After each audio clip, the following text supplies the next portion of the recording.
하나님의 말씀을 봅시다. 하나님의 말씀 사무엘하 19장 24절부터 39절까지 보도록 합니다. 사무엘하 19장 24절부터 39절까지 보도록 합니다. 찾았으면 우리 같이 보도록 합시다. 사울의 손자 무비보셋이 내려와서 왕을 맞으니 저는 왕이 떠난 날부터 평안히 돌아온 날까지 그 발을 맵시내지 아니하며 그 수염을 깎지 아니하며 옷을 빨지 아니하였더라. 예루살렘에서 와서 왕을 맞을 때에 저에게 와서 무비보셋이여 내가 어찌하여 나와 함께 가지 아니하였느냐. 그때 내 주 왕이여 왕의 종 나는 쩔뚝발이이므로 내 나귀 위에 안장을 지어 타고 왕과 함께 가려 하였으니 나의 종이 나를 속이고 종 나를 내 주 왕께 참소하였나이다. 내 주 왕께서는 하나님의 사자와 같으시니 왕의 처분대로 하옵소서. 내 아비의 온 집이 내 주 왕 앞에서는 다만 죽은 사람이 되지 아니하였나이까.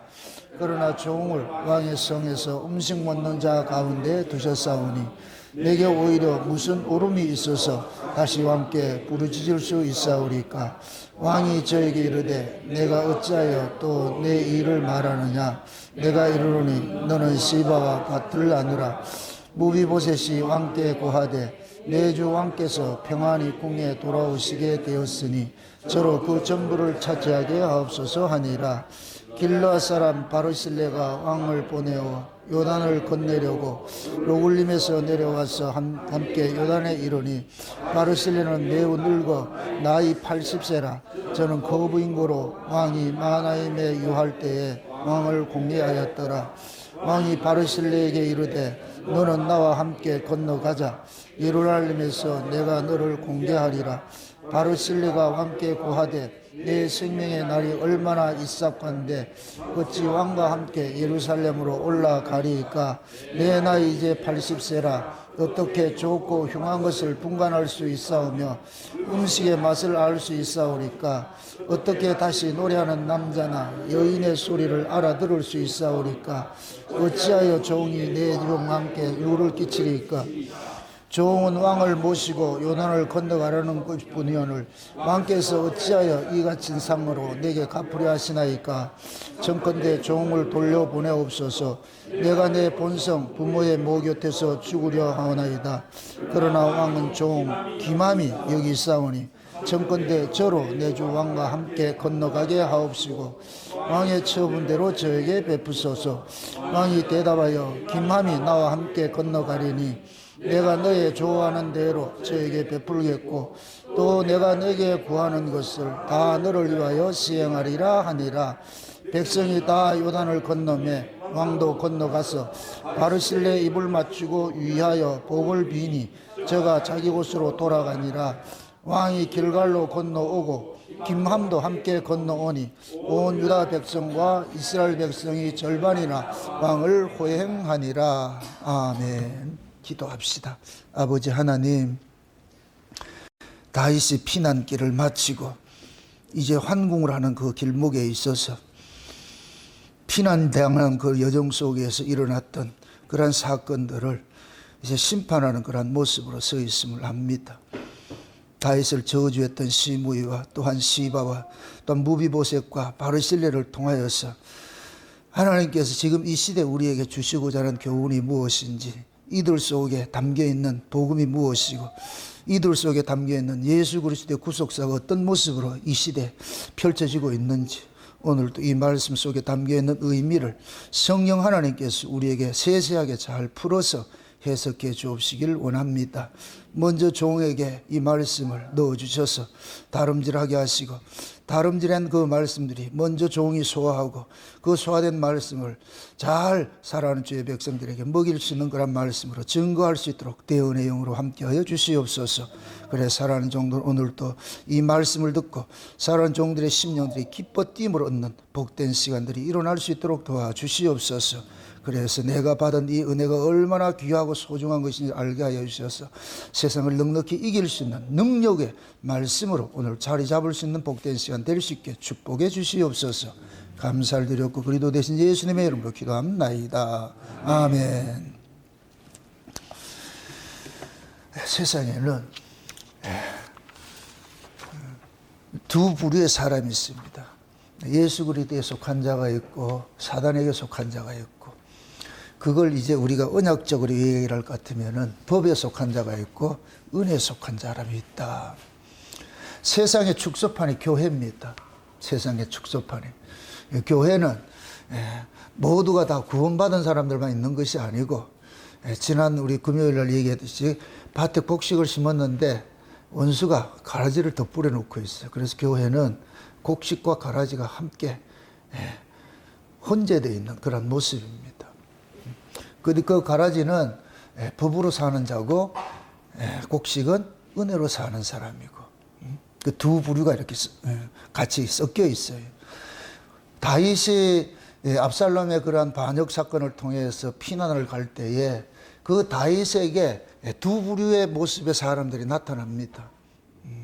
법으로서 자기 다윗을 통해 가지고 자기 유익을 얻고자 하여서 접근하는 사람이 있는가 하면은, 그 다음에 다윗에게 은혜로 다가가는 사람들이 있고, 지난 시간에는 우리가 시므이와 시바의 사건을 살펴봤습니다. 시바는 다윗이 피접을 갈 때에 그 시바가 누구냐? 무비보셋의 종으로 있었는데, 그런데 그 무비보셋의 종의 신분을 벗어버리고 다윗에게 음식을 가지고서 피난가는 다윗에게 마음을 도적질하는 그런 일들입니다. 다윗의 마음을 환심을 사가지고서, 그래서 다윗이 그 시바에게 네가 무엇을 원하느냐, 그래서 무비보셋에게 줬던 그런 땅들을 시바에게 주는 것으로 그렇게 얘기를 합니다. 그리고 한참 더 가다 보면은 그 사울 왕가에 속한 그런 시므이라는 사람이 있는데, 이 시므이는 다윗에게 악감을 품고서 돌 던지면서 저주를 했던 사람입니다. 그 두 사람이 있습니다. 그런데 오늘은 그와 반대되는 사람이 있습니다. 반대되는 사람이 누구냐면은 무비보셋하고 바르실레라는 사람이 있는데, 이들은 그 뭐냐? 다윗에게 은총을 받았고 은혜를 베푸는 사람입니다. 우리가 잘 알다시피 법은 자기 유익을 구합니다. 법으로 행하는 것은. 그래서 우리가 율법 아래 있을 때는 모두 율법 신앙이 자기의, 자기 영광을 위해서 행하는 것이거든요. 그것은 곧 뭐냐면 대가성이죠. 대가성 행위죠. 시바가 다윗 왕에게 음식을 공개한 것은 대가성이에요. 그걸 통해 가지고서 다윗의 마음을 도적질해서 자기가 얻고자 하는 것을 쟁취하는 거거든요. 그게 법이에요, 법. 그게 이런 사람들은 날마다 뭐하냐, 무슨 일을 해도 손익계산으로 살아가죠. 지금도 이런 사람이 교회 안에 있어요. 내가 무엇을 함으로 인하여서 하나님께 무엇을 얻고자 하는 사람들이 있습니다. 또 이렇게 가르치는 그런 교회들도 있고, 그런 교회는 법 아래 있는 교회죠. 목사가 만약에 법 아래 있을 것 같으면은 신앙생활을 자꾸만 대가성 행위로서 접근을 해야 돼요. 내가 이렇게 충성을 함으로 인하여서 하나님께 뭐를 받아야 되는 것으로. 그래서 대부분의 교회들이 그렇게 가르치고 있어요. 예수 믿으면 복 받고 잘 산다. 그건 거짓말이에요. 복을 받았기 때문에 예수를 믿는 것이지, 예수를 믿어서 복을 받는 게 아니에요. 그러니까 그들이 말하는 복은 뭐, 예수 믿어서 복 받는 것은 그들이 말하는 건 아랫복이에요. 물질, 재물이 불어나고 자식이 잘 되고 사업이 잘 되고 이 땅에서 내가 부귀영화를 누리고, 거기에 관심이 있는 거예요. 그래서 예수 믿고 복 받는다 이 얘기하면은 그 사람들이 그 복 속에 가로 열고 거기에다가 전부 땅의 것이에요. 땅의 것. 그건 하나님께서 약속한 것이 아니거든요. 그러나 복을 받아서 예수를 믿는 사람이 있어. 우리가 복을 받았기 때문에, 창세전에 어린 양의 생명책에 농명된 자들은 복 있는 사람이에요. 복을 받은 사람, 복이 있는 사람이라고. 복이 있는 사람. 창세전에 어린 양의 생명책에 농명된 자들은 복을 가지고 이 땅에 태어나는 거예요. 이 땅에 태어났는데 그 복이 때가 되면은 그 복이 싹을 틔우듯이 그 복이 실제 어떤 형사로 나타나는데, 그게 뭐냐? 예수. 복의 근원이신 예수를 알아보고 영접하는 걸로 나타난단 말이죠. 이게 신자가 가지고 받은 복이에요. 다른 거 구하지 마세요. 다른 거, 그거는, 우리의 생명의 주인이신 분이 알아서 다 아세요. 이건 마치 뭐와 같으냐면은, 우리가 정담이가 저를 키우고 가는데, 정담이가 앞으로 커가는 모든 과정 속에 정담이에게 필요한 것들은 부모가 알아서 그때마다 다 준비하고 키워가는 거예요. 근데 정담이가 부모에게 와가지고 이태걸 집사님하고 어느 날 갑자기 아빠, 내게 해줄 것이 얼마나 있어요? 이렇게 할 것 같으면은 그때는 혼을 내야 되겠죠. 그게 이건 딜을 하는 문제가 아니란 말이죠. 자식을 키우는 건 부모의 몫이에요. 성도가 이 땅에 살아가게 하는 그것은 하나님께서 간섭하는 하나님의 몫이지, 그건 우리 행위로서 얻어지는 것이 아니란 말이죠. 근데 법 아래 있는 자들은 자꾸만 내가 예수를 믿음으로 신앙이란 어떤 행위를 통해 가지고서 뭔가 유익을 자꾸만 얻으려고 그런단 말이에요. 이건 하나님과 거래하는 거예요. 그래서 하나님은 그런 걸 일컬어서 뭐라 그러냐? 뇌물이라 그래요. 뇌물. 그 하나님 뇌물 받는다 안 받는다? 안 받죠. 뇌물은 뭐예요? 받는 순간 낚시가 낀다고. 받는 순간. 그럼 곽과 을이 바뀌어져. 뇌물을 받는 순간. 그래서 하나님은 뇌물을 안 받으신다고. 그래서 하나님은 구약식으로 와가지고서 하나님과 막 거래를 하면 하나님께서 뒤돌아보셔가지고 거래 상대를 안 해요. 상대를 안 한다고. 그게 법이에요. 은혜는 뭐냐면은 자기 유익을 구하는 것이 아니고 남의 유익을 구해요. 이건 남의 유익을 구한다는 얘기. 남에게 유익을 주는 것은 내 안에 있어야 줄 수가 있는 거예요. 내 안에 뭐가 있어야, 이건 내가 마음이 넉넉해야 남에게도 베풀 수가 있는 거예요. 베풀 수가 있는 거예요. 허기진 사람이 남에게 베푼다 못 베풀어요. 내가 배불러야 남도 돌아볼 수 있게. 그게 인간이에요, 인간. 내가 배고프면은 내 코가 석자면 눈에 뵈는 게 없어요. 그래서 심지어 배고프면은 자식도 잡아먹는 것이 인간이에요. 실제 성경의 역사 속에 있어요. 그렇게. 예. 그런데 은혜는 뭐냐면은 내가 배가 불러. 하나님의 은혜를 받으면 내가 넉넉해져. 배불러. 내가 누군지를 알아. 와, 내가 이런 은혜를 입었다고, 이런 복을 받은 사람이라고. 쉬운 얘기로 예수 그리스도를 믿음으로 받은 사람들은 하늘의 복을 받고 난 사람들이에요. 그걸 복을 요즘 이제 한국식으로 할 것 같으면 금수저를 물고 나온 거예요. 또 돈 얘기하지 말고, 예. 예수 믿는 사람들은 하나님의 은혜를 입고 은혜를 입은 사람이기 때문에 그 은혜를 입은 사람들은 뭐냐면은 이 세상을 넉넉하게 살아갈 수 있는 그걸 받았어. 배불러. 배가 부르다니까. 의에 줄이고 목마른 자는 복이 있나니, 저희가 뭐를 얻는다 그래요? 배부름을 얻는다 그랬죠. 배부름을 얻는다 그러잖아요. 에? 그럼 그 의에 줄이고 목마른 것이 곧 뭐냐면, 인간은 자기 안에 이 결핍이 있어. 결핍. 죄가 결핍을 몰고 왔어요. 아담과 하와가 에덴 동산에서 있을 때는 결핍을 모르고 살았어요. 무엇을 먹을까 입을까 이거를 걱정을 해본 적이 없어. 거기서는 아담과 하와는. 왜? 에덴 동산의 존재 양식은 내가 무엇을 먹고 살아가는 존재 양식이 아니고 그냥 그 하나님과 함께 교제함으로 하나님과 함께 있는 그 자체가 존재 양식이에요. 그 자체가 즐거움이고 행복이고 기쁨이었어요. 배부름이었어요. 배부름이었어요. 예수님께서 수가성 여인을 구원을 하고 나가지고서 제자들이 동네에 들어가서 빵을 사가지고 왔을 때 예수님께서 내는 너희들이 알지 못하는 양식이 있다. 내가 먹었다. 이렇게 한단 말이죠. 그럼 예수님께서 수가성 여자와 같은 자, 그러한 자들을 구원을 할 때 예수님께서는 배부름을 느끼는 거예요. 밥 먹어서 배부르다는 얘기가 아니고, 여러분들이 원하는 것을 얻었을 때 우리는 뭐 하냐? 만족을 느끼잖아요. 그걸 배부름이라 그런단 말이에요. 배부름. 그러니까 우리가 하나님의 은혜를 받으면은 내 영혼에 쫓김이 사라져버려. 가람이 사라져버려. 그럴 것 같은 마음이 뭐가 생기냐? 넉넉함이 생겨. 이걸 배부름이라 그런다. 배부름. 이런 넉넉함을 가지고 있을 것 같으면 그때 비로소 뭐 하냐? 주변에 있는 사람들에게 뭐가 나오냐? 관대함이 나와요. 양선이 나와요. 겸손이 나와요.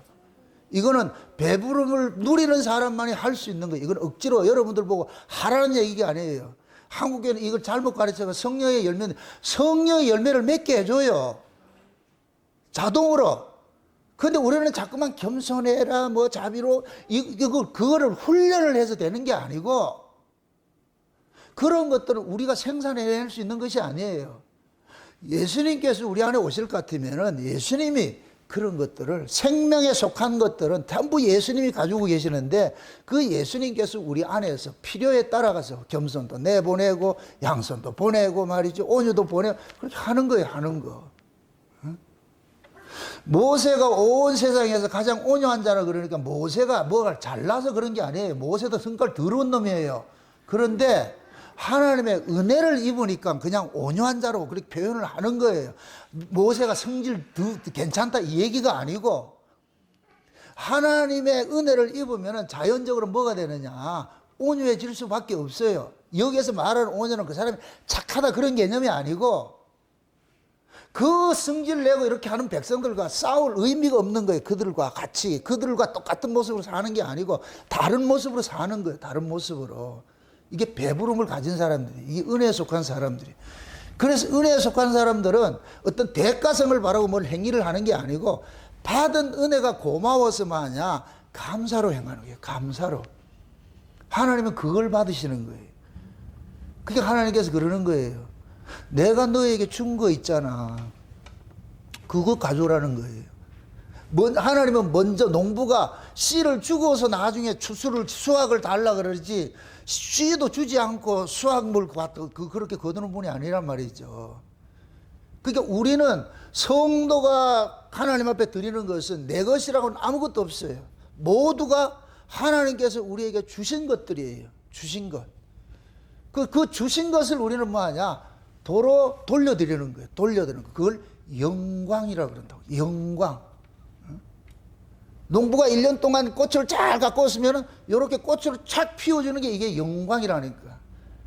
농부 입장에서는, 이 하원을 하는 사람 입장에서는 이 란이 이렇게 꽃을 활짝 피울 때 그 하원지기는 뭐하냐, 이 마음속이 배부름을 얻고 얼굴이 밝아지고 기분이 좋아져. 왜? 얘가 꽃을 피워줌으로 인하여서. 이걸 영광이라고 그런다니까. 하나님께서 우리에게 주신 그 은혜들이 있는데, 그 은혜가 다양한 모습으로 나타난단 말이죠. 때로는 섬김으로, 때로는 봉사로, 때로는 말이요, 나눔으로, 여러 가지로 나타나는 거예요. 그렇게 나타날 때에 하나님께서, 아이고 저 녀석이 그래도 뭘 안 해? 그건 그 사람은 그걸 자기 자랑하려고 하는 게 아니에요. 그 은혜에 속한 사람들은 그래서 이걸 하면서도 뭐 하느냐, 감사하는 거죠. 하나님, 나를 은혜 도구, 의의 병기로 사용해줘서 고맙습니다, 감사합니다. 그런 것들을 하면 할수록 뭐 하냐, 기쁘지요. 기쁘다고. 그러니까 은혜에 속한 사람하고 법에 속한 사람은 이건 억지로 되는 게 아니에요. 억지로 되는 것이 아니에요. 그러니까 지금 그 은혜나 법이냐 이런 것들은 각자 삶을 통해 가지고 드러나게 돼 있어. 드러나게 돼 있어. 그게 지금 뭐냐, 교회 안에 그대로 세팅이 돼 있단 말이에요. 어떤 사람은 억지로 하는 사람이 있고, 남의 눈을 의식을 하고 억지로 하는 사람이 있고, 어떤 사람은 자발적으로 기쁨과 감사로 하는 사람이 있어요. 그건 그분들이 행하는 그 모습, 행위는 똑같은 모습인데 내용은 완전히 달라지죠.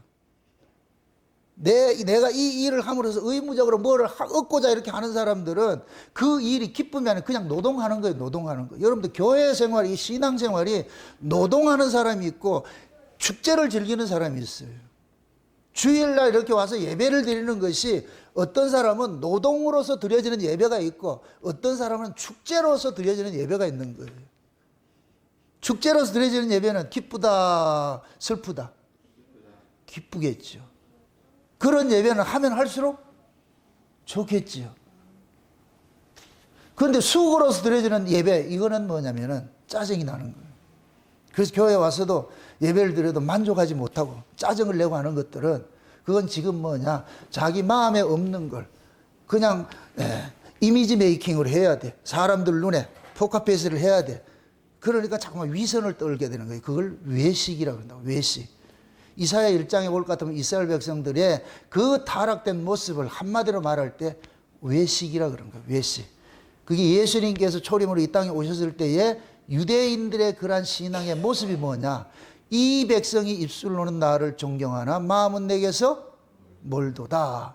입술로 존경하는 것을 립서비스라고 그런다. 립서비스. 말로는 뭐 하죠? 주님 사랑해요. 주님께서 진짜 니 나 사랑하나? 없어요. 그게 자꾸 드러나야 돼. 그래서 고발을 당해야 돼. 고발을.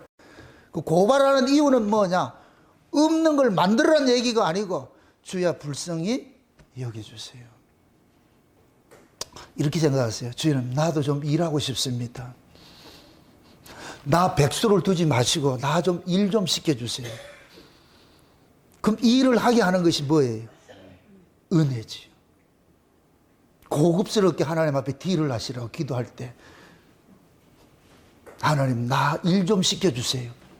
하나님 일 좀 하고 싶습니다. 그럼 그 하나님의 일은 은혜로야만 할 수가 있어.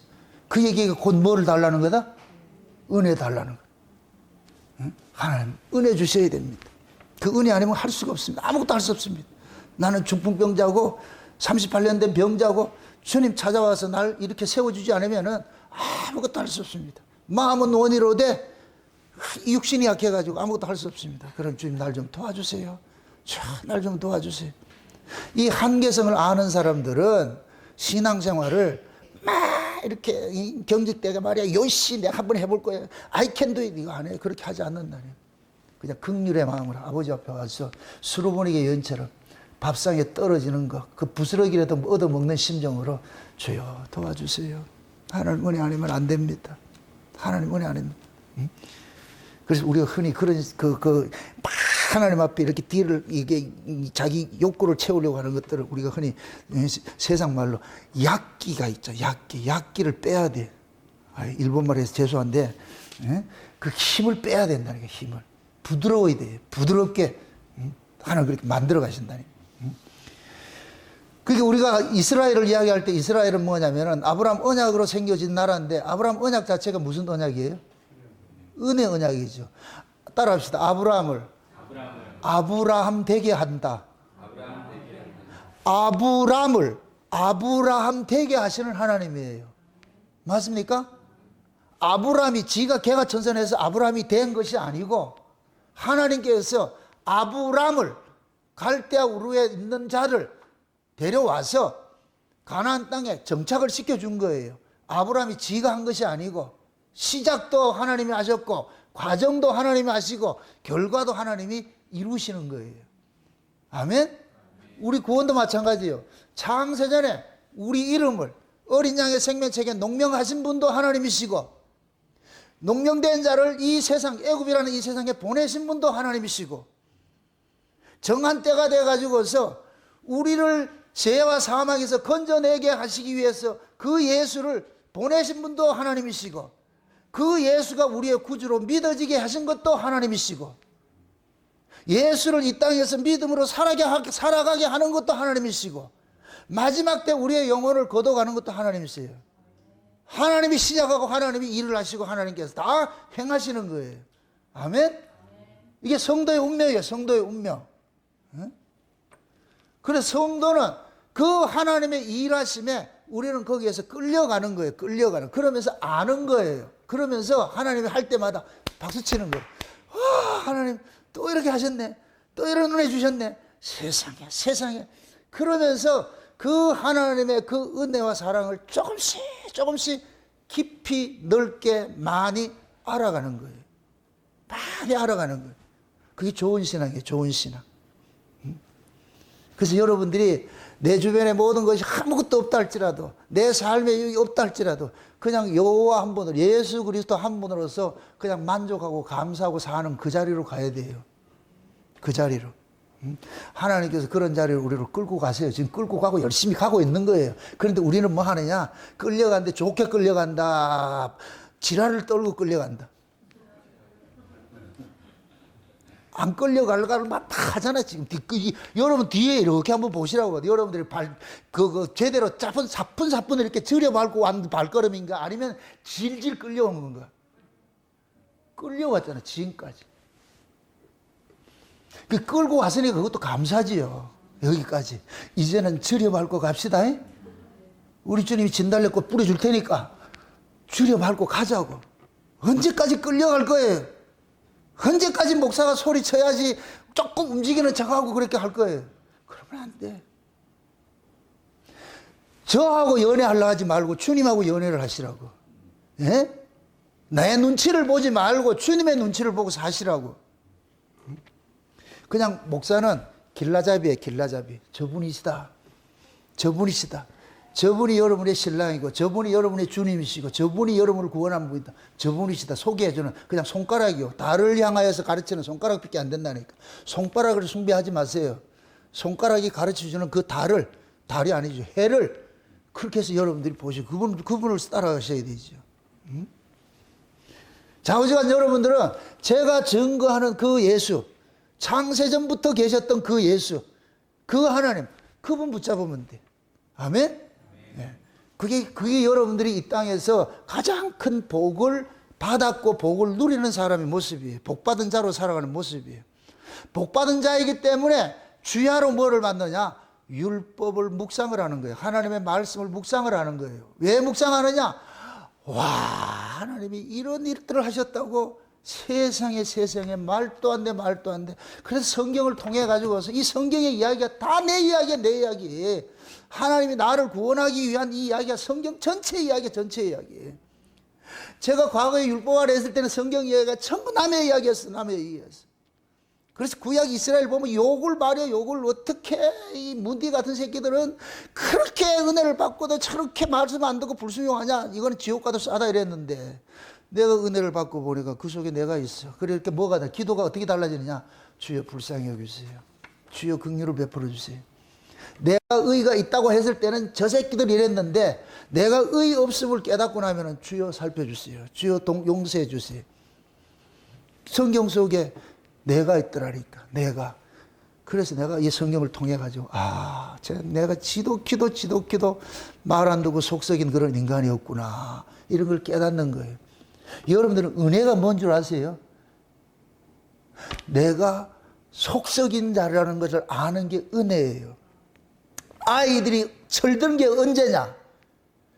시집가고 장가가가지고 자식 키워보면서 큰데 엄마 아빠 와가지고 엄마 어떻게 나를 키웠어? 폭삭 속았수다 봐봐라. 금명이가 시집가가지고 나가지고서 밥 먹는 걸 막 이렇게 막 땡깡 부리고 이렇게 하니까 그때 그러잖아. 어떻게 나를 키웠냐?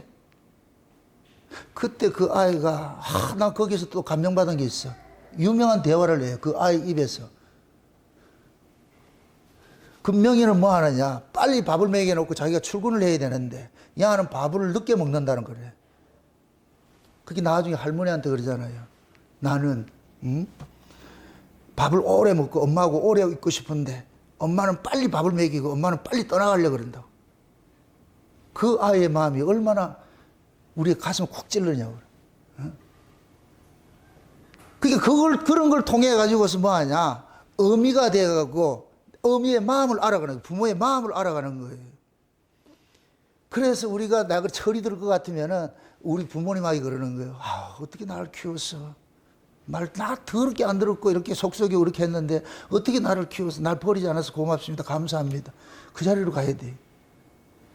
철들지 않는 것들은 부모가 내한테 해준 게 뭐가 있는데 아이고 이거는 그러니까 그런 것들이 철이 안 들면 그런 얘기를 한다고. 엄마가 내한테 뭐 해준 게 있는데 아니에요. 철 들어보세요. 달라진다니까. 그래서 우리가 하나님도 그 은혜 그 자리로 가는 거예요. 은혜 그 자리. 응? 여러분들이 나이가 들고 이렇게 할 것 같으면은 사람이 나이가 들면은 다 효자가 돼요. 나이가 들면은. 왜? 자기 육체의 한계성을 알고 부모에 대해서 그 부모의 고마움들을 알아가는 거예요. 알아가는 거. 다 그렇게 되게 돼 있다니까. 응? 그래서 젊었을 때는 우리 신앙의 여정이 아이들아 청년들아, 아비들아, 이 과정이에요, 과정들. 청년들 때는 일이 우선이 있죠. 뭐, 일하러 가세요, 이렇게 했는데, 노년이 될 것 같으면 뭐냐. 태초부터 관한 일을 알게 돼가지고서, 그러면서 뭐냐. 유해지는 거예요, 사람들이. 그게 나이듦의 미학이라. 나이듦의 미학. 응? 나이를 많이 드셔야 돼. 들어가지고서, 그러면서 여러분들 속에 있는 모든 이런 것들, 미움과 시기와 질투와 분냉과 경쟁과 이런 것들이 다 암덩이처럼 있는데 이런 것들이 다 용해가 돼가지고 다 뽑혀져가지고 그냥 흐물흐물해져야 돼. 누가 뭐라 하더라도 히 웃으면서 역정내지 않고 그냥 이겨낼 수 있는 그 자리로 가셔야 된다고. 그게 은혜의 사람이 은혜의 사람. 하나님 그렇게 만들어 가실 거예요. 그러니까 하나님 나라는 은혜를 모르면 살 수가 없어요. 이스라엘 자체가 아브라함 언약으로 생겨난 민족인데 그 아브라함 언약이 은혜 언약이니까. 그래서 다윗은 그러는 거예요. 나중에 솔로몬에게 다윗이 유언을 할 때 그러는 거예요. 이스라엘 속에는 은혜를 알지 못하는 자는 절대로 두지 말아라. 열왕기상 보세요. 한번 찾아보세요. 열왕기상 2장을 한번 보세요. 열왕기상 2장. 열왕기상 2장 한번 보세요. 2장 1절을 보고 몇 절을 보느냐면 5절부터 보세요. 1절부터 한번 봅시다. 1절만 보고 봅시다.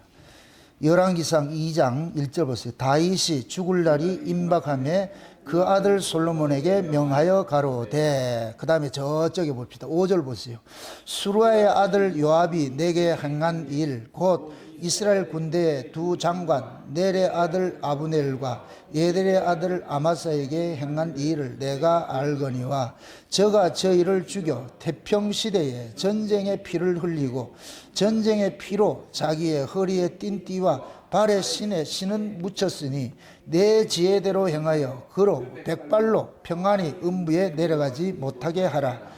마땅히 길르앗 바실레의 아들들에게 은총을 베풀어 저희로 내 상에서 먹는 자 중에 참여하게 하라. 내가 내 형 압살롬의 낯을 피하여 도망할 때에 저희가 내게 나왔느니라. 바울임 베냐민 사람 게라의 아들 시므이가 너와 함께 있나니 저는 내가 마하나임으로 갈 때에 독한 말로 나를 저주하였느니라. 그러나 저가 요단에 내려와서 나를 영접하기로 내가 여호와를 가르쳐 맹세하여 이르기를 내가 칼로 너를 죽이지 아니하리라 하였노라. 그러나 저를 무지한 자로 여기지 말지어다. 너는 지혜 있는 사람인즉 저에게 행한 일을 할지니 그 백발을 피를 흘려 저로 음부에 내려가게 하라. 아멘. 자 보세요. 지금 다윗이 죽음을 앞두고서 아들 솔로몬에게 왕위를 물려줍니다. 왕위를 물려주면서 다윗이 솔로몬에게 하는 두 청이 있어요. 죽일 자 죽이고 살릴 자 살리라는 거예요. 그럼 거기에 여기 지금 얘기를 할 때 요압하고 대표로 시므이가 나와요. 요압하고 시므이. 요압은 뭐냐? 다윗의 명을 어기고 다윗의 아끼는 군대 장관들을 죽여가지고서 피를 흘린 멀쩡한 평화를 깨뜨리고 전쟁을 유발하는 그러한 모습으로 서 있었고, 특히 곧 뭐냐면 여기에 나와 있지만은 압살롬을 죽인 자들은 압살롬을 죽인 자. 그래서 이런 자들은 이스라엘은 은혜의 나라인데 이 법으로 사는 이런 놈들은 네 나라에 적합하지 않으니까 요놈은 반드시 죽여라 그러잖아요. 그냥 좋게 죽게 내버두지 말란 얘기예요.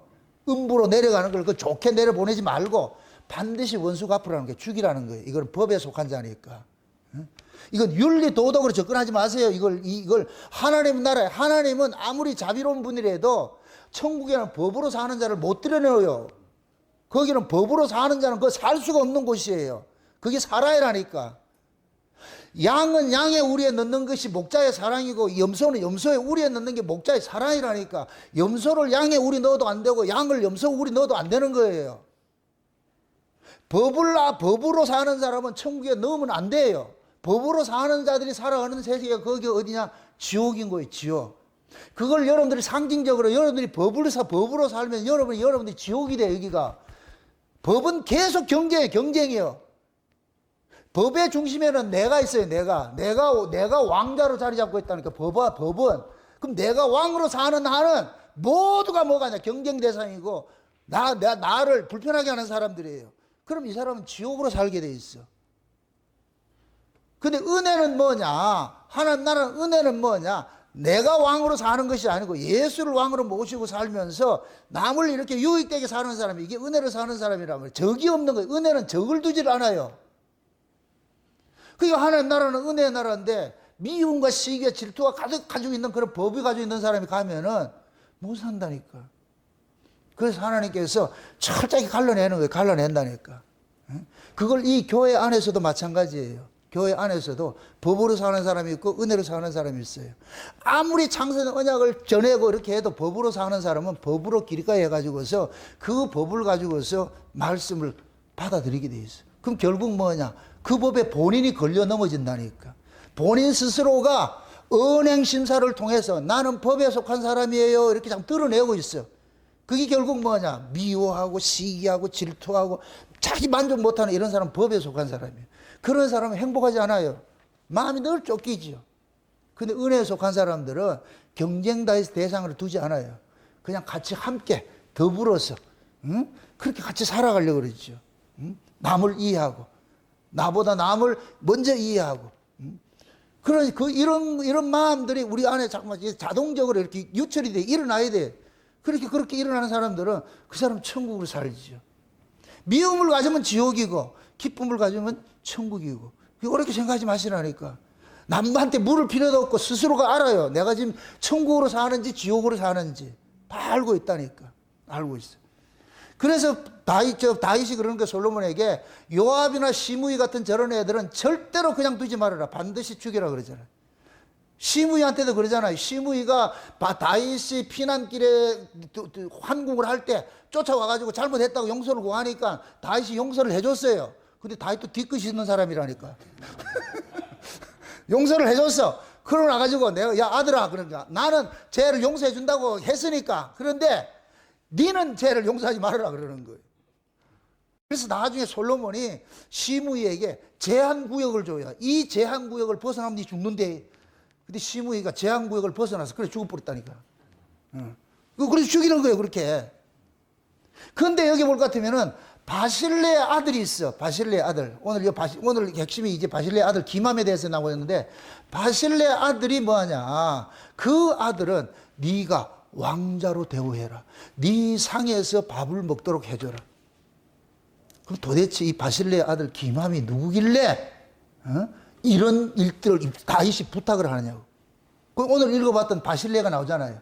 무비보셋은 사울의 아들로서 쩔뚝발이었는데 다윗이 은혜를 줘가지고서 다윗의 상에서 밥 먹도록 만드는 왕자 취급을 해줬잖아요. 왕자 취급을 해줬는데 그 무비보셋에게 사환으로 있던 시바가 무비보셋을 속이고 다윗에게 가가지고 양식을 주면 피난 가는 다윗에게 양식을 줘가지고서 무비보셋에게 뺏겼던 그 땅을 지가 도로 찾으려고 하는 그 욕심으로 갔잖아요. 그러니까 다윗은 그때까지 모르고 시바가 자기를 공개해 준 것 때문에 얘가 그러잖아요. 무비보셋은 다윗이 이제 도망갔으니까 자기 나라 될 것이라고 이제 사울의 왕권 회복할 것이라 이렇게 얘기를 합디다 그러니까 다윗이 그 얘기를 듣고 불타고 나지요. 그래 가지고서 무비보셋에게 줬던 땅들을 시바에게 준다 약속을 했는데 돌아와서 보니까 시바가 다 거짓말했네. 거짓말하게 들통이 났어. 근데 무비보셋은 그러는 거예요. 왕이 피난을 갈 때 나는 쩔뚝발이라 해가지고서 쩔뚝발인 내가 불구자가 쫓아갈 것 같으면 왕이 피난길에 도움이 안 될 것 같아서 내가 여기 가지를 못하고 있습니다. 그러면서 나는 왕이 피난을 가고 난 이후부터 머리도 감지 못하고 씻지도 못하고 발도 안 씻고 지금 내가 그렇게 이게 곧 뭐냐 상주 모습이라고. 상주 모습. 상주 아세요? 옛날 상주도 부모님 돌아가실 것 같으면 안 씻어요. 수염도 안 깎고 그 길을 걸어듯이. 지금 무비보셋이 그런 모습이에요. 왕이 이렇게 피난 간데 내가 어떻게 호의호식과 살 수 있느냐. 그래서 상주 노릇을 살고 있는 거예요. 그러면서 무비보셋이 그러는 거예요.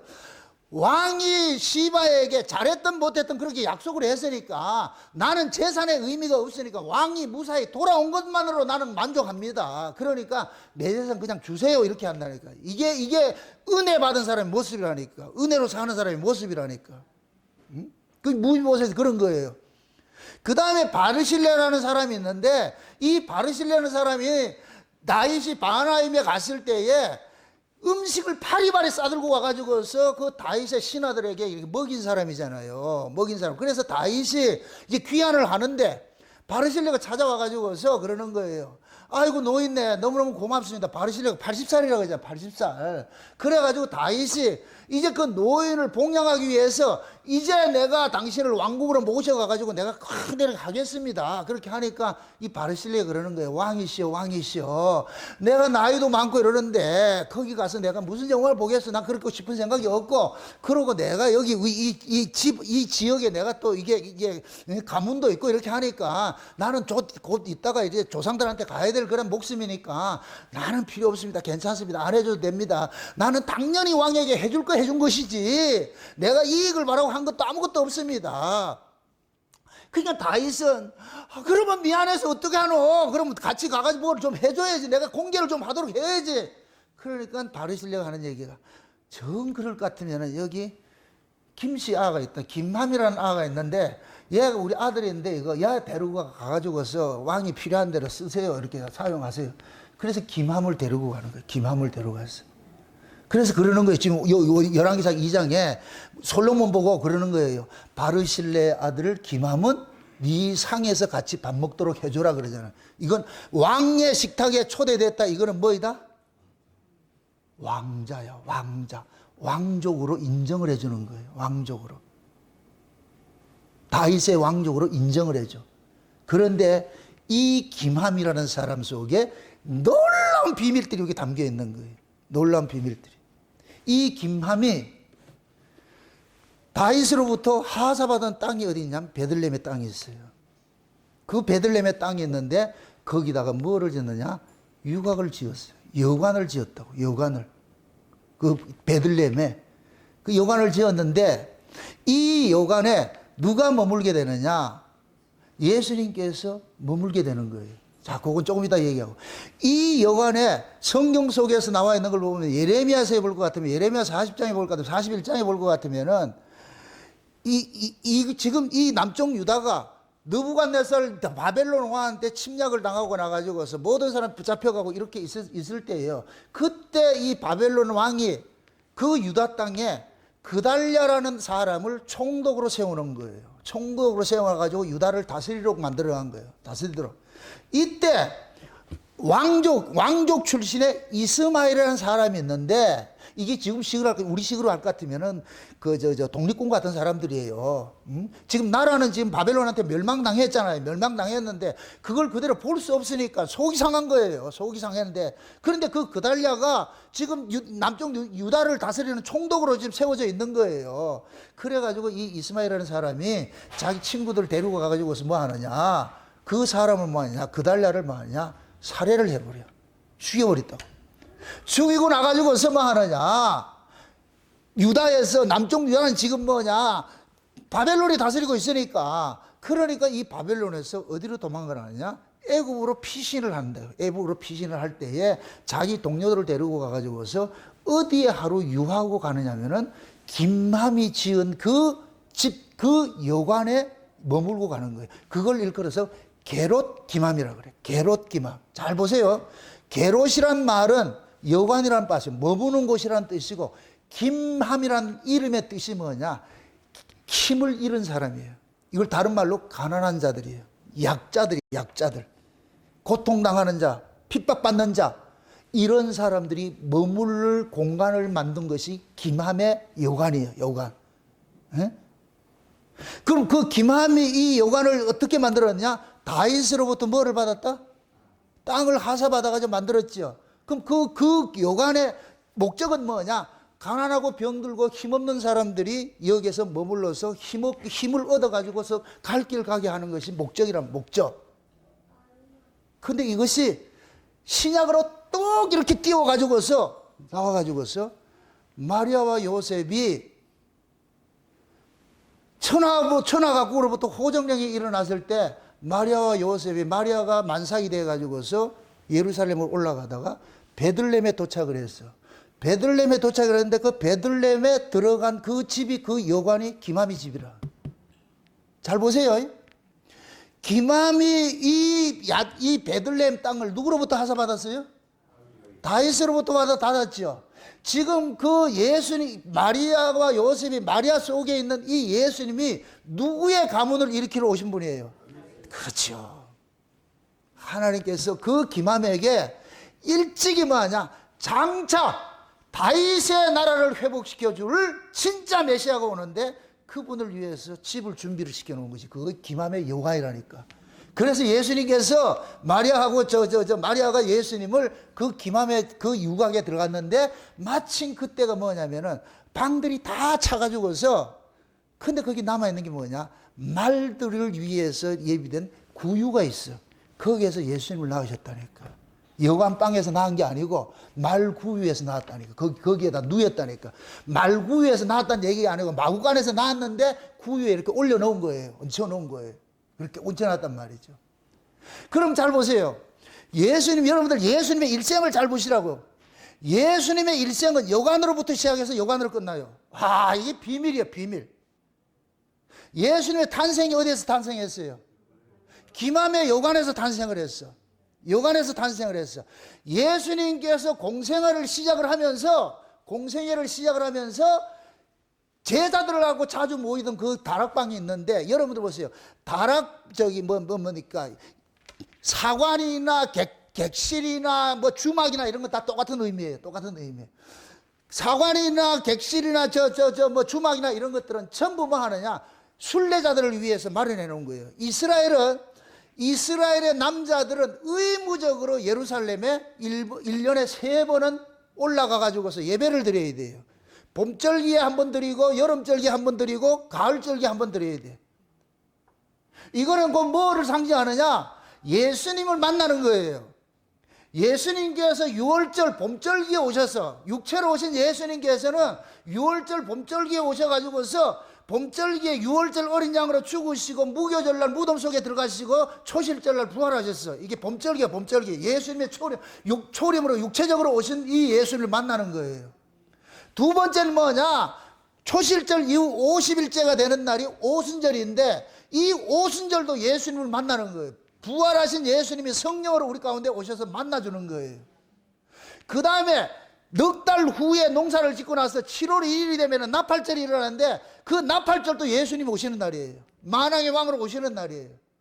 그러니까 가을절기도 나팔절이 있고 그 다음에 속죄일이 있고 초막절이 있는데 이게 가을절기라니까. 그건 천연왕국에서 일어난 일들인데 그러니까 지금 이스라엘 백성들은 육체로 오신 예수님도 만나야 되고 성령으로 우리 가운데 오셔서 온 예수님도 만나야 되고 장차 만왕의 왕으로 오신 예수님도 만나야 돼요. 육체로 오신 예수님께서는 무슨 일을 하셨느냐? 선지자직을 가셨고 성령으로 지금 우리 가운데 오신 예수님은 제사장 역할을 하는 거예요. 지금 우리를 돕는 일을 하시는 거예요. 장차 예수님 재림하신 얘기는 만왕의 왕으로 우리를 통치하러 오시는 분이에요.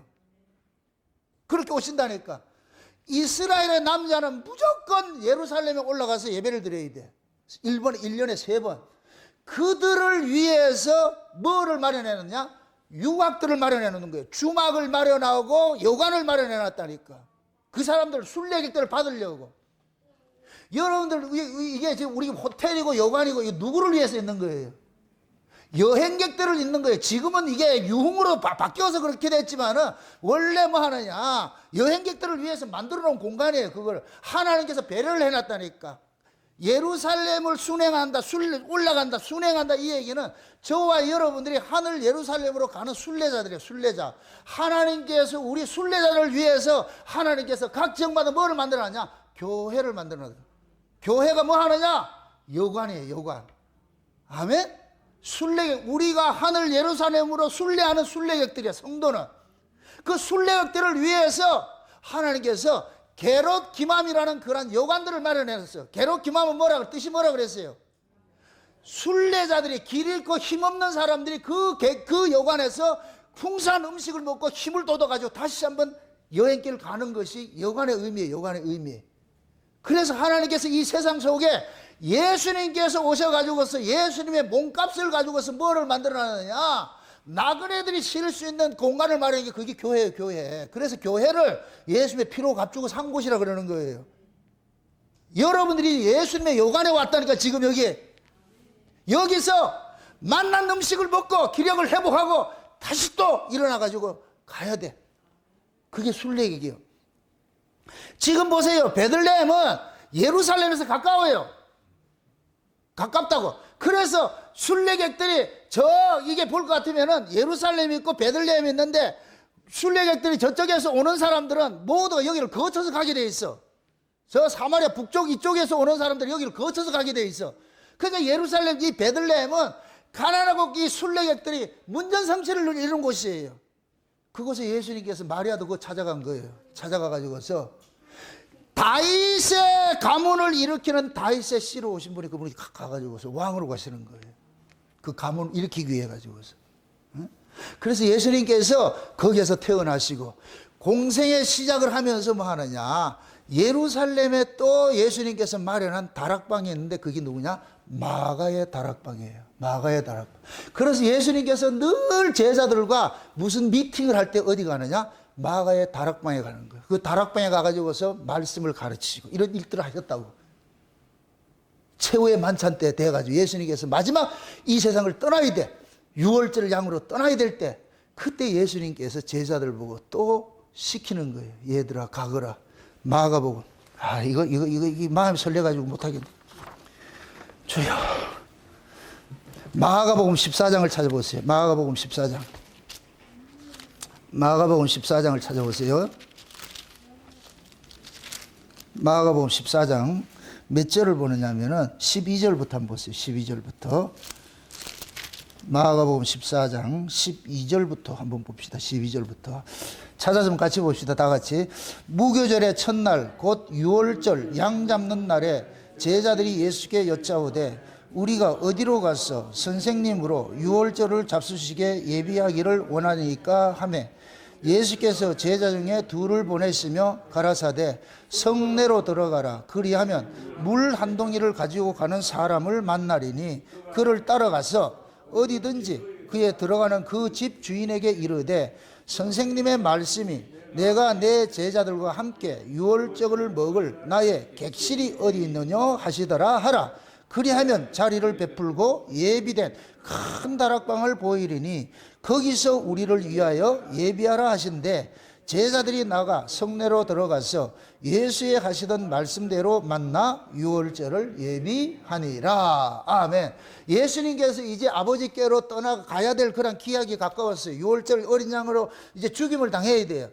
근데 마지막 때 예수님의 죽음의 의미를 제자들에게 알려줘야 되는 거예요. 그 죽음의 의미를 알려주기 위해서 예수님께서 평상시에 자주 이용하던 그 다락방, 여기가 마가의 다락방이에요. 마가의 다락방. 이 다락방이 그러는 거예요. 제자들 보고 그러는 거예요. 예수님 지금 유월절 뭐 만찬 하는데 어디에 가서 얘기를 합니까? 이러니까 저 동네 가면은 물동이 이고 가는 한 사람을 만나게 될 거야. 그럼 그 사람 찾아가 가지고서 이야기를 하면은 다 알려줄 거야. 그 다락방을 여기서 뭐라 그래? 객실이라 그러죠. 객실. 예수님께서 최후의 만찬도 뭐 하나? 객실에서 향하셨어요. 객실에서. 그러고 보세요. 이 객실이 나중에 어떤 일이 일어나느냐? 예수님께서 부활하시고 승천하기 전에 제자들 보고 그러는 거예요. 아버지께서 약속하신 것을 떠나지 말라 그래요. 예루살렘을 떠나지 말고 아버지께서 약속하신 것을 기다리라 그러죠. 기다리라 그러죠. 그런데 이 제자들이 어디서 기다리느냐? 여기서 기다리는 거예요. 이 자리로. 사도행전 1장 보세요. 사도행전 1장을 보세요. 사도행전 1장을 한번 보세요. 1장. 같이 12절부터 보세요. 12절부터. 12절부터 보세요. 12절. 같이 봅시다. 제자들이 감람오리나 하는 산으로부터 예루살렘에 돌아오니 이 산은 예루살렘에서 가까워 안식일에 가기 알맞은 길이라. 들어가 저희 유하는 다락에 올라가니 베드로, 요한, 야고보, 안드레와 빌립, 도마와 바돌로메, 마테와 및 알페의 아들 야고보, 셀롯인 시몬, 야고보의 아들 유다가 다 거기 있어 여자들과 예수의 모친 마리아와 예수의 아우들도 더불어 마음을 같이하여 저녁 기도에 힘쓰니라. 아멘. 이 다락방이 큰 다락방인데 여기에 120명이 들어가가지고 뭐 하고 있다 지금? 기도를 하고 있죠. 그럴 때 정한 때가 되니까 오순절 날이 이미 이름에 여기에 뭐가 떨어져요? 성령이 임하는 거예요. 성령이 임하는 거예요. 예수님께서 태어나신 그 유곽이 있고 예수님이 공생에서 사역했던 그런 유곽이 있고 최후의 만찬했던 유곽이 있고 제자들을 그 유곽에 두면서 기다려. 내가 여기 올게. 그 장소가 누구 장소다? 예수님이 제자들과 늘 만나서 이야기하던 장소에 예수님이, 부활하신 예수님이 성령으로 그리 오는 거예요. 아멘. 다른 장소 가는 게 아니고, 그래서 예루살렘을 떠나지 말라 그러는 거예요. 제자들이 그 소리를 듣고서 이 다락방에 가가지고서 120명이 뭐하냐? 기도하고 있는 거예요. 기도하고. 자, 보세요. 예수님께서 십자가에 피값을 주고 피값으로 이 땅에 교회를 세웠어요. 교회를. 그 교회에 예수님께서 무엇을 보내주냐? 성령을 보내주시는 거예요. 성령을. 그러면 그 교회에 속한 성도들은 예수님이 보내신 성령을 통하여 가지고서 뭐를 받느냐? 이 세상의 나그네 인생, 외국에 있는 인생, 이 인생에 힘을 받아 가지고서 이 세상을 이기고 살아가는 능력을 여기서 배양을 받아야 돼. 그래서 교회는 뭐 하느냐? 성도들을 하늘의 양식으로서 배부름을 줘야 돼. 배부름을 줘야 돼. 땅의 것이 아니고 하늘의 것을 가지고 가득 배부름을 있게 만들어 가지고서 그렇게 해서 이들로 하여금 이 세상을 떠나도록 만들어줘야 돼. 이게 교회예요, 교회.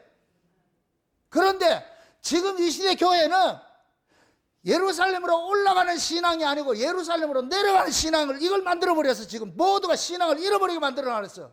이게 무언가 선한 사마리안 비유에서 나오는 이야기예요. 거기에 볼 것 같으면 선한 사마리안 비유에 이렇게 나온다고요. 어떤 사람이 예루살렘에서 여리고로 내려가. 어떤 사람이 예루살렘에서 여리고로 내려간다니까. 이거 찾아봅시다. 누가복음 10장인데 보면서 얘기합시다. 누가복음 10장 보세요. 10장. 누가복음 10장 몇 절이냐면은 25절부터 보세요. 25절부터 같이 한번 봅니다. 어떤 율법사가 일어나 예수를 시험하여 가로되 선생님 내가 무엇을 해야 영생을 얻으리까? 예수께서 이르시되 율법이 무엇이라 기록되었으며 내가 어떻게 읽느냐? 대답하여 가로되 내 마음을 다하며 목숨을 다하며 힘을 다하며 뜻을 다하여 주 너희 하나님을 사랑하고 또한 내 이웃을 내 몸과 같이 사랑하라 하였나이다.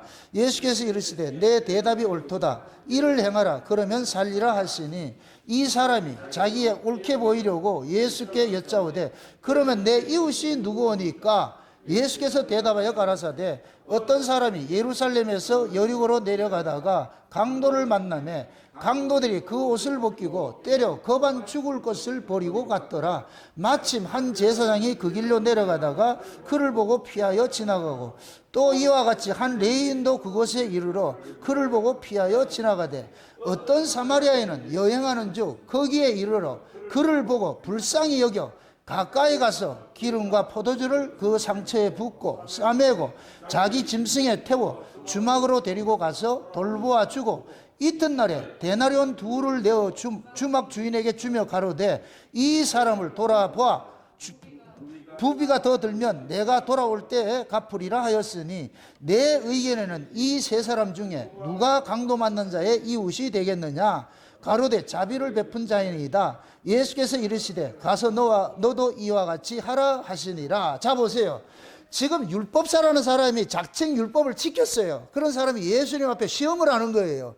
내가 어떻게 영생 얻습니까? 그러니까 예수님께서 율법을 지키라 그래. 근데 얘는 율법 다 지켰다 그래. 율법을 지켰다 그래. 그러니까 율법을 다 지켰을 것 같으면 그것이 곧 뭐냐? 사랑으로 나타나야 되는데, 그러니까 네 재물을 가지고서 가난한 자를 도와주고 내 이웃에게 나눠주라 그러니까 누가 내 이웃입니까? 이렇게 물어요. 누가 내 이웃입니까? 그러니까 그 이웃을 정의를 내주는 게 그런 거예요. 어떤 사람이 예루살렘에서 여리고로 내려가다가 강도를 만나가지고 옷도 벗겨지고 상처투성이에 대해서 맞아가지고서 거반 죽게 됐어. 지금 목숨이 간당간당하는 사람이 있어. 그런데 거기에 레위인도 지나가고 제사장도 아래로 내려가다 그 사람을 보고서도 외면을 하고 다 돌아가 다 버렸어. 그런데 어떤 사마리아인 한 사람이 예루살렘으로 올라가다가 이 사람을 만나가지고서 이 사람을 뭐하냐? 자기가 기름과 포도주를 가지고 그 사람의 상처를 다 싸매주고 그렇게 낫게 만들어가지고서 그래서 이 사람을 그냥 두면 안 될 것 같아가지고 주막에다 딱 데려다 주고 데나리온 둘을 주면서 이 사람을 잘 치료해 주세요. 그럼 내가 다시 올 때 당신이 부비가 많이 들을 것 같으면 내가 다 갚아주겠습니다. 그렇게 얘기를 했어. 여러분 잘 보세요. 그러면서 예수님께서 그러는 거예요. 누가 강도 만난 자의 이웃이냐 그러는 거예요. 여러분들 이웃의 개념은 보세요. 내가 결정하는 것이 아니에요. 도움이 필요한 사람이 우리 이웃이 되는 거예요. 그러면 그 도움이 필요한 그 사람에게 내가 도움을 줄 수 있는 사람이 되어야 되잖아. 지금 율법사도 마찬가지로 레위인도 그렇고 제사장도 그렇고 이 사람들은 법으로 사는 사람이야. 법으로 사는 사람에게는 강도 만난 사람들은 눈에 들어오지 않는 거예요. 혹시 저 사람 시체 만나서 내가 부정할까 봐서, 부정탈까 봐서 못하는 거예요. 법을 지키기 위해서 만지를 못하는 거예요. 혹시 자기가 부정탈까 봐서. 근데 선한 이 사마리아 사람은 그거 생각하지 않고 어떻게 하느냐? 상처부터 치료가 사람 살려놓고 봐야 되겠다. 그럼 요렇게 사람 살려놓고 봐야 되겠다 하는 요 사람이 누구였어요? 예수님이에요. 예수님. 바리새인과 서기관과 율법사들은 죄인들하고 어울리지를 않았어요. 부정탄다고. 그들은 법을 지킨다고 부정탄다고 어울리지를 않았어. 그런데 예수님께서는 법과 상관없이 그 가난하고 몰상 그렇게 그 사람들 찾아가 가지고서 친구 돼 가지고 그들을 위로해 주는 거예요. 여러분 보세요. 유대인들이 예수님을 참수해서 죽인 그 원인 중에 하나가 죄목이 뭐냐? 안식일날 병자 고치는 거예요. 안식일날 병자 고친 거. 유대인들은 법을 지키기 위해서 안식일날 병자를 내비두는데 예수님께서는 안식일날 병자를 치료해 줬어. 진짜 치료를 해줘가지고 그들에게 안식을 줬다니까. 이게 바라보는 제목이 다른 거예요. 지금 여기서 잘 보세요. 예루살렘에서 여리고로 내려간다. 항상 여러분들 보세요. 예루살렘은 위를 상징하고 예루살렘이 이스라엘 그 지정학적으로 볼 것 같으면 800m 고지에 있어. 그 800m 고지에 있는데 여기에서 내려가는 신앙은 전부 타락을 상징하는 거예요. 타락을 상징해.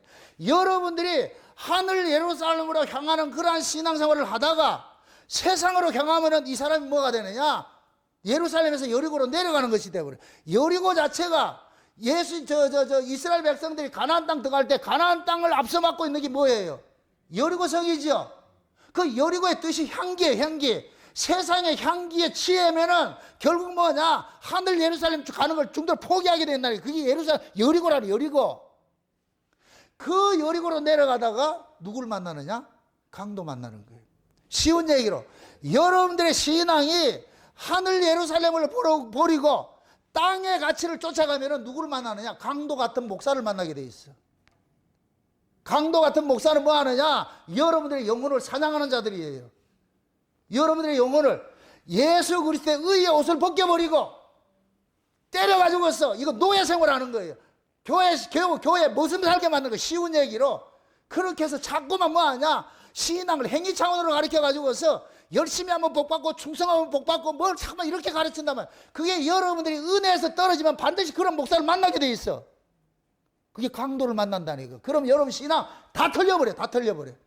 그런데 사마리아 사람은 북쪽 사마리아는 보세요. 예루살렘이 여기 있을 것 같으면은 웃동네가 사마리아예요. 그 위에 동네가 갈릴리고 사마리아 사람이 어디로 가느냐? 예루살렘으로 올라가는 신앙이에요.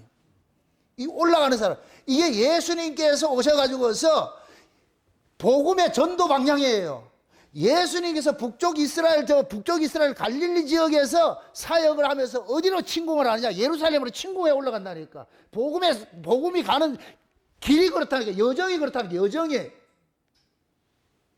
그러니까 지금 사마리아 이 사람은 누구를 상징하냐? 예수님 상징하는 거예요. 예수님께서 갈릴리 지역에서 사역을 하면서 사마리아를 지나가지고서 누구를 올라가느냐? 예루살렘으로 올라가는데 지금 예루살렘에서 내려오는 사람이 지금 강도 만나가지고 지금 죽게 돼 있어. 그래서 예수님께서 포도주와 기름을 가지고 그 사람을 상처를 감싸 줘가지고서 그 사람을 예수님이 주막에다가 부탁을 해요. 그러면서 데나리온 2를 줘요. 여기서 보세요. 데나리온은 은전이에요. 은전. 금전이 아니고 은전. 은전이 뭔지는 알겠죠? 은하라고. 은하. 예수님께서 십자가에서 못 박힐 때 가룟 유다가 은전을 받고서 예수님을 팔아요. 이거는 예수님께서 뭐 하느냐? 속전을 이야기하는 거. 속전을. 그 죽어가는 그 사람에게 예수님께서 대속의 은혜를 베풀어 주는 거예요. 그러면서 거기에 뭐를 주냐? 데나리온 2를 주는 거예요. 2개를. 그 2개가 곧 뭐냐? 율법과 은혜. 구약과 신약의 말씀을 주는 거예요. 주막집 주인한테, 그 주인한테 그러는 거예요. 데나리온 2를 주고서 예수님의 그러한 그 은전, 대속의 그 은혜를 가진 그 말씀을 구약과 신약을 가지고서 예수님의 대속의 말씀을 그 주막집 주인에게 부탁을 한 것과 똑같은 거예요. 그러면 주막집 그 주인은 이 사마리아 사람이 맡겨진 은전을 가지고서 그 사람을 뭐 하느냐? 치료를 해주는 거예요. 그걸 지금식으로 할 것 같으면은 예수님께서 교회에다가 대속의 은혜의 복음을 줬다니까. 그럼 구약과 신약이라는 그 주막집 그 주인은 그 주인이 사마리아 사람이 맡겨준 데나리온 둘을 가지고서 누구를 치료해야 되느냐? 강도 만나 거반 죽어가는 그 사람을 치료를 해줘야 돼. 이게 교회예요, 교회. 제가 지금 주막집 주인이라니까, 주막집 주인이 돼가지고서 예수님께서 여러분들을 맡겨놓은 거예요, 저한테. 그럼 나는 예수님께서 여기에다 뭘 줬냐? 은전 둘을 주고 간 거예요. 데나리온 둘을 주고 왔다니까. 예수님의 그 대속의 복음을 성경 전체, 구약과 신약 둘 다 모든 걸 가지고서 누구 이야기로 해석을 해줘야 되냐? 예수 그리스도 이야기를 해석을 해줘가지고 여러분들이 그 예수를 통해서 힘을 얻어야 돼. 상처가 나음을 받아야 돼. 아멘? 그렇게 상처가 나음을 받은 이런 사람이 다시 어디로 올라가느냐? 예루살렘 올라가야 돼. 그 신앙 가져야 돼요. 그게 이제 하나님께서 지금 이 역사 속에서 펼쳐가는 그림이에요, 그림. 그래서 주막이나 여관이나 사관이나 이런 것들은 전부가 뭐냐? 하나님께서 자기 백성들을 위하여 가지고서 마련해놓은 뭐냐? 쉴 수 있는 공간이 그게 교회란 말이에요, 교회. 그래서 성경에서는 주막집 이런 것들이 나오거든 다 교회로 보시라고. 여러분 잘 보세요. 라합이 여리고성에 누구예요? 기생이었지요. 라합의 주막에 누가 찾아가요? 두 정탐꾼이 찾아가죠. 두 정탐꾼은 여리고를 정탐을 하라 그랬는데 라합의 집에 갔다니까. 다른 동네 안 다녀요. 라합의 집에 가가지고서 여리고 멸망 소식을 알려줘. 라합은 오매불망 이 사람들이 올 때를 기다리고 있어. 그래가지고 이들을 보호를 해줘. 어떤 사람이 그 라합의 그 주막에 낯선 사람이 들어가니까 신고를 했잖아. 간첩 신고를 했다니까. 그러니까 라합은 이 사람을 신고할 것 같으면 재산 넉넉히 얻을 수 있어. 근데 신고하지 않고 어떻게 해요? 숨겨주지요. 숨겨주죠. 나중에 여리고의 그 왕이 보낸 그 사신들이 돌아오고 난 다음에 이 사람들하고 보내면서 이 사람들이 라합에게 그러는 거예요. 여리고성이 멸망을 당할 때 너를 살려줄 테니까. 그래서 여리고성 그 라합에게 약조물을 주고 오듯이 붉은 끈을 상문에 달으라 그랬어. 그래서 여호수아가 여리고성을 침략을 할 때에 멸망시킬 때 명령을 내려요. 창문에 붉은 끈이 있는 그 집 사람은 다 구해내라. 그 집 가족은 구해내라. 두 정탐꾼이 누구 집을 갔다? 라합의 주막으로 간 거예요. 라합의 주막. 마지막 때 보세요. 마지막 때 두 증인들이 어디로 가느냐? 라합과 같은 그런 집에 찾아가는 거예요. 그럼 또 이렇게 생각하세요.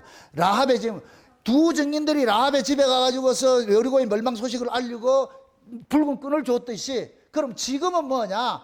두 증인들이 붉은 끈이 매달려 있는 그 집을 찾아가야 돼. 그 붉은 끈이 뭐겠어요? 예수님의 대속이라고. 예수님의 대속.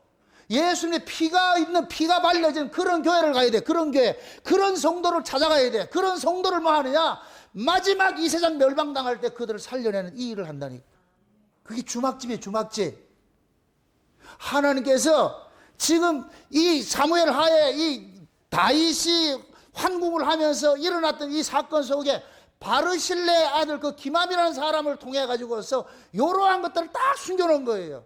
그래서 예수님께서 정확히 예수님께서 오셔가지고서 이 마리아 뱃속에 있는 이 예수님이 마리아와 요셉을 어디로 인도했느냐? 그 김함의 여관으로 인도한 거예요. 마리아가 요셉이 찾아간 게 아니고, 겉으로는 그들이 찾아간 모습이지만 실제 마리아와 요셉을 주관하는 사람이 누구예요? 예수님이. 예수님이 그리 찾아간 거예요. 아마 그랬을 것 같아. 그게 이 행간을 볼 것 같으면 뱃속에 있는 이 아이가 이쪽 다른 데로 가니까 이리 가라 이리 가라 그게 아니고, 그래가지고 김함이 지은 그 여관에 딱 들어가가지고서 여기가 내가 낳아질 자리다. 여기가 일찍이 다윗 왕이 그 바실레 아들 김함에게 땅을 줘가지고서 장차 다윗의 왕권을 회복할 그 메시아가 이 자리에서 출생할 것을 미리 알고 있다. 예수님께서 거기서 딱 나으신 거예요. 그 자리가. 그럼 또 묻습니다. 예수님 장차 재림을 하시잖아요. 장차 재림하시는데 그 재림의 소식을 알려줄 수 있는 기맘의 여관들이 지금도 이 땅에 있어. 그게 어느 교회겠어요? 그렇지. 그때는 울산 목양교회 하시라고. 김함이 마련해는 다윗이 하사해준 땅에 김함이 여관을 지었는데 그 여관이 뭐하냐? 나그네들의 숙소가 돼. 그것도 예수를 품은 자들의 숙소가 돼. 예수를 품은 자들. 그래서 창세는 언약을 전하는 울산 목양교회가 김함의 여관으로, 이 김함의 교회라고 이름 바꿀까 이제. 그렇게 해서 여러분들이 여기 다 유숙을 하면서 여러분 속에 다 마리아처럼 여러분들 예수를 품고 있어. 다 이래 보세요. 배 임신 다 돼 있잖아요 지금. 우리 김수문 집사님 곧 참딸이 다 돼가지고 지금 마리아를 예수를 품고 있잖아요. 예수를 품고 있잖아요. 여기서 해산을 하셔야 돼. 해산을 하고서 여러분들이 예수로 거듭나는 일들이 일어나야 돼. 여러분들이 예수의 생명으로 살아가는 일들이 여기서 일어나야 된다니까. 말씀을 통해서. 그래서 주막집에는 뭐가 있어야 된다? 주막집에 뭐가 있어야 돼요? 술이 있어야 되지. 그래서 여기는 새술이 있는 곳이라니. 새술을 먹여야 돼. 새술을 먹여. 땅에 있는 술이 아니고. 그걸 먹고서 여러분들이 술 취한 자가 돼가지고서 세상을 이겨야 돼. 술 취하면 급격하게 상실되어 버려. 여러분들이 하늘의 술을 먹어야 돼. 그 술을 먹으면은 여러분들이 세상에 급대가리가 없어져 버려.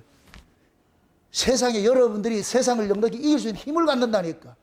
그걸 심어주는 것이 뭐냐? 김함의 여관이에요. 게롯 김함이라는. 게롯 김함. 아멘? 게롯 김함은 뭐냐? 가난하고 병들고 아무것도 없는 사람 나그네들이 거기에서 유숙을 해가지고서 힘을 얻고 가야 돼. 열심히 맛있는 음식도 먹고 그렇게 해서 기운 얻고 여비도 챙겨서 그렇게 해서 가는 곳이 그것이 지금 교회예요. 교회. 그런 교회가 세상에 많지가 않아. 여러분들이 그런 교회를 알 수 있는 안목이 있어야 돼. 그래서 여러분들의 영혼이 어떤 말씀을 듣고 그렇게 해서 그 여러분들이 힘을 얻고서 이 세상을 넉넉히 이길 수 있는 그러한 그 말씀을 들어가지고서 나가셔야 돼요. 그렇게 해서 또 세상을 이겨내야 된다니까. 부디 이 자리가 여러분 앞에 김함의 여관같이 게롯 김함의 그런 모습으로 서 있었어. 여러분들이 여기에서 모든 것을 막 많이 잡수시고 힘을 얻어가지고서 나가서 세상을 정복하면서 여러분이 다시 하늘 예루살렘으로 향하는 순례객으로 그렇게 살아가시기를 주 여러분을 축원드립니다. 기도합시다. 아버지 하나님 감사합니다. 하나님의 크신 은혜가 오늘 또 우리의 마음을 주장해 주셔서 게롯 김함 속에 담겨있는 그 비밀들을 저희들이 살펴봤습니다. 그 바실레의 아들이 바르실레의 아들이 그 김함을 통하여서 예수 그리스도 오시는 길을 예비하는 이런 놀라운 사건들이 이 속에 담겨있던 것을 우리가 알았사오니 이제부터 이 몸된 교회가 게롯 김함과 같은 그러한 자리가 되게 하여 주셔서 나그네들이 와서 여기서 마음껏 배부르고 힘을 얻고 다시 하늘 예루살렘을 향하러 가는 순례객들로 살아갈 수 있는 저들 될 수 있도록 도와주시옵소서. 감사를 드리고 예수님의 이름으로 기도합나이다. 아멘.